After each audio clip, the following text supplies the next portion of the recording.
You're listening to a special edition of We Get Work, recorded live from Workplace Horizons 2025 in New York City, Jackson Lewis's annual labor and employment law conference.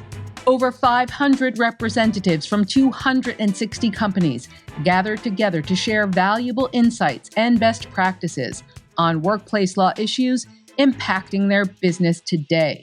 Here's your personal invitation to get the insights from the conference delivered directly to you. We'll see you in 2026.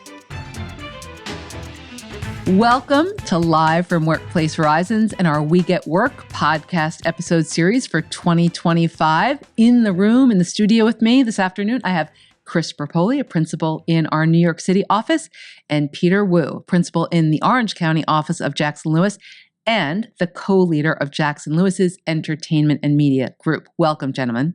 Thank you. So first off, the softball question. Tell me a little bit about your practice, what you're seeing with employers this year, and how you are helping them with these issues. Yeah, so I can go first. In California, I am doing a lot of work with respect to DEI right now. That has been very hot and heavy, especially in our media and entertainment space. Lots of questions coming out from the executive orders, from the directives that are coming out from the EEOC and the DOJ. So a lot of people are asking a lot of questions about that. And also a lot on class action and PAGA work in California as well. I do a lot of wage and hour class action. A lot of misclassification issues exist in the entertainment and media space, especially in entertainment, I would say more so. So that's what we're seeing a lot right now. And Chris, what about your practice in New York City? Yeah, and so my practice is largely traditional labor. And so some of the same issues that Peter covered, but with the labor lens. And so issues around DEI certainly come up at bargaining tables in this industry, perhaps more than others. Also issues around AI. Both how it's used by employers as a tool and also how it's used by employees as a tool and the labor ramifications of that. So you both led the Entertainment and Media Roundtable, which is one of our industry roundtables here at the conference this year. Why entertainment and media this year? What are our clients facing? What did you cover in your discussions during the roundtable? Chris. So the two issues that I mentioned earlier were, I think, the two that we focused on the most, DEI and AI. The timing of this is coming right off of the executive orders that the administration signed, and it's also coming off of ChatGPT, other AI tools being in the forefront in the news last year and into this year. And so that was top of everybody's minds.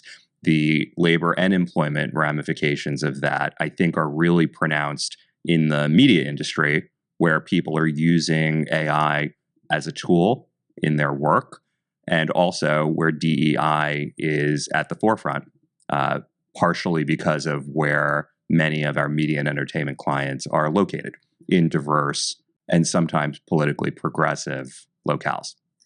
So, Peter, when those issues come up and you're discussing those issues, how do you respond to some of these questions? What are the pain points for the clients, and how can we help them through them? And what did you talk about?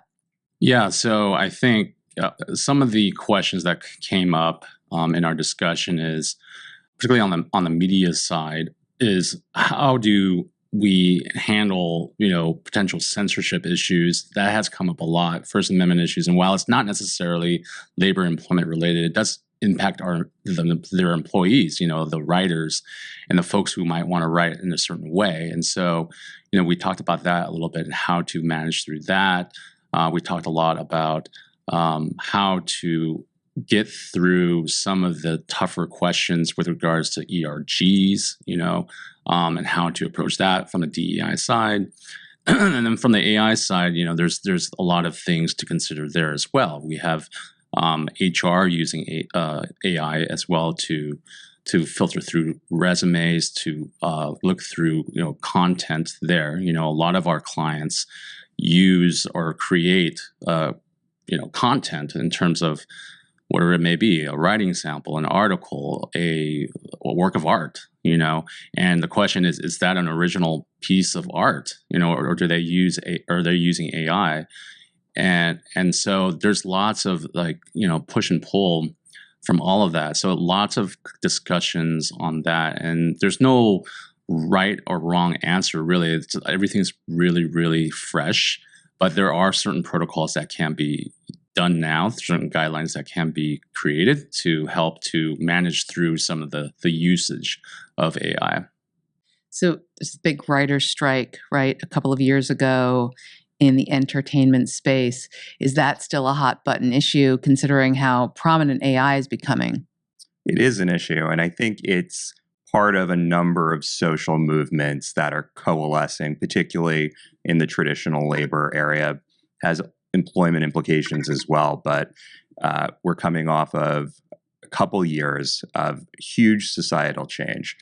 Me Too, George Floyd, the pandemic, the labor unrest that we saw last summer, that's impacted media, entertainment, sports employers, just as it has other employers, but perhaps even more so in this industry, because these are individuals, again, who are located in many cases on the coast, but across the country, and also who are keyed into what's going on in society. They're writing on it. They're creating pieces of art that have to do with it. Or in the sports context, there are people who are, in many cases, are in urban centers where many of our clients are located. So all of that has really put those issues front and center in this industry. So a lot of your colleagues have talked in the studio this afternoon and yesterday about significant changes that have taken place since the beginning of the year. I'm assuming that those issues probably came up in your presentation as well. What are some key takeaways that you would share with not only the attendees here at Workplace Horizons, but to our podcast listeners who want to know what they should do given the current regulatory and administrative environment? Absolutely. I think the biggest takeaway from our presentation is that an ounce of prevention is worth a pound of cure. You need to be planning as much as possible ahead of time so that when there is a new executive order, you have a plan for how you're going to deal with that. So, for example, you need to be constantly reassessing and assessing your policies around EEO, around DEI, to the extent you have a DEI policy, and know who needs to look at them, kind of have a task force, have a plan of action for dealing with those issues and knowing who needs to be the people that are going to give input on those policies. Same thing in the AI front.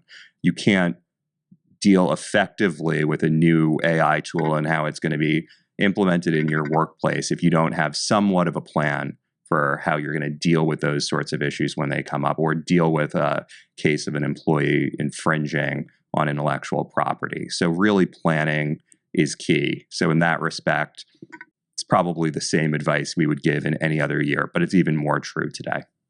And Peter, what would you say? What would you add to that? And if I could take it a step further, how is Jackson Lewis helping employers in the entertainment and media space handle all these really tough issues they're facing? Yeah, these are certainly uncertain times. And so a lot of the ways in which Jackson Lewis helps with that is to provide, webinars and articles on these, front-facing issues that come up, and we get them out in real time to our clients, and to make sure that they are informed. Because, education, as everyone knows, is the main source of power, as they say, right? And so we try to empower our clients with this, information. I know it's a lot sometimes, but, we try to do that. And if they have questions, they can come to us about risk management or how to handle a DEI audit or a wage and hour audit and things of that nature. And then, more importantly, with media, entertainment, and sports clients, there's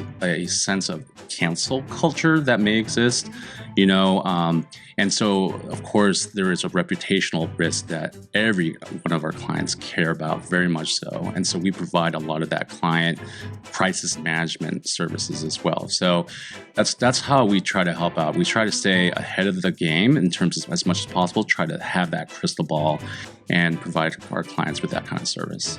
And this podcast will also help. And now they also know, everybody who's listening, they can reach out to you, Chris Rapoli, and you, Peter Wu. on anything related to entertainment and media and labor and employment law. Thank you both so much for stepping behind the podcast mic with us today, and enjoy the rest of the conference. Thank you very much. Thank you for listening to Jackson Lewis's podcast, We Get Work. Focused solely on workplace issues, it is our job to help employers develop proactive strategies, strong policies, and business-oriented solutions to cultivate a workforce that is engaged and stable.